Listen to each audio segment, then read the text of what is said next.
ক্যানিংয়ের হাটপুকুরে যুবকের ক্ষত বিক্ষত দেহ উদ্ধার। বুধবার সকালে স্থানীয়রা মাঠের মধ্যে এক যুবকের দেহ পড়ে থাকতে দেখে পুলিশে খবর দেয়।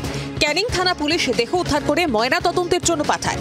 কিভাবে মৃত্যু, খুন না অন্য কোনো কারণ রয়েছে এর পেছনে খতিয়ে দেখছে পুলিশ। সকাল সকাল দেহ উদ্ধারের ঘটনায় এলাকায় স্বাভাবিকভাবেই উত্তেজনা ছড়ায়। ফের বিপুল পরিমাণে কাপ সিরাপ উদ্ধার করল জলপাইগুড়ি জেলা পুলিশ।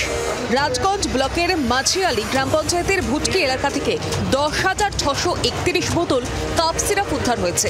ধূপগুড়ি থানা ও রাজগঞ্জ থানার যৌথ অভিযানে একটি ওষুধের দোকান থেকে এই বিপুল পরিমাণে কাপ সিরাপ উদ্ধার করা হয়। কয়েকদিন আগেই ধূপগুড়ি বাস টার্মিনাসের সামনে থেকে কাপ সিরাপ সহ গাড়ির চালককে গ্রেফতার করা হয়েছিল। পুলিশ জানাচ্ছে, ধৃতকে জেরা করে তদন্তে নেমে ওই ওষুধের দোকানের সন্ধান পাওয়া যায়। আর কেউ জড়িত রয়েছে কিনা খোঁজ চালাচ্ছে পুলিশ। পানীয় জল সমস্যার সমাধান সহ একাধিক দাবিকে সামনে রেখে চা শ্রমিকদের কর্মবিরতি। বুধবার সকাল থেকে মালবাজার মহকুমার নাগরাকাটা ব্লকের হোপচা বাগানে কর্মবিরতি ও গেট মিটিং করল প্রোগ্রেসিভ প্ল্যান্টেশন ওয়ার্কার্স ইউনিয়ন।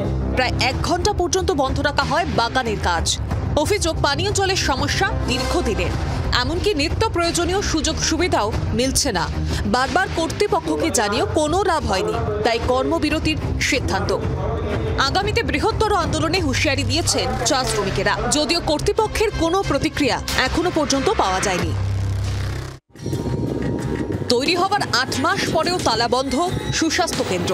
বাধ্য হয়ে আশাকর্মীদের কখনো গ্রামের মন্দিরে, আবার কখনো গাছতলায় প্রসূতি ও শিশুদের পরিষেবা প্রদান করতে হচ্ছে, এমনই অভিযোগ। 2022-23 সালে RIDF প্রকল্পে বড়বাজার পঞ্চায়েত সমিতির তরফ থেকে পুরুলিয়ার বাজরা গ্রামে এই সুস্বাস্থ্য কেন্দ্র তৈরি হয়। কেন আজ পর্যন্ত তালাবন্ধ তা জানেন না কেউ। পুরুলিয়া জেলা পরিষদের সভাধিপতির বক্তব্য, কেন এতদিনেও চালু হয়নি খোঁজ নিয়ে দেখা হবে।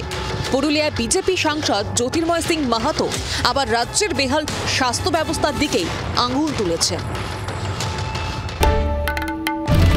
বাংলার আওয়াজ, বাঙালির আবেগ, জি 24 ঘন্টা।